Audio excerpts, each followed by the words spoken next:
স্টেজের পিছনে যারা আছেন আমি বিনীতভাবে অনুরোধ করছি, তারা আপনারা যদি একটু দয়া করে আমরা এখানে কাতারবন্দি যদি হই, তাহলে আমাদের দোয়া খাইতে একটু দেখতে ভালো লাগবে। সম্মানিত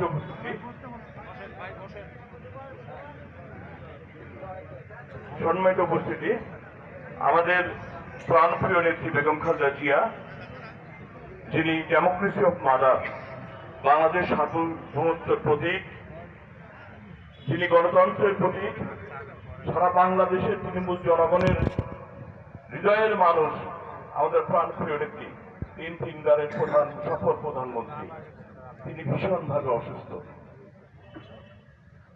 তার জন্য আমাদের ঠাকুরগাঁ জেলা বিএনপির আজকে আয়োজন করেছে দোয়া মাহফিল। আমি এই পর্যায়ে কিছু বলার জন্য বিনীতভাবে অনুরোধ করছি আমাদের ঠাকুরগাঁ জেলা বিএনপির সম্মানিত সাধারণ সম্পাদক জনাব পয়গাম আলী।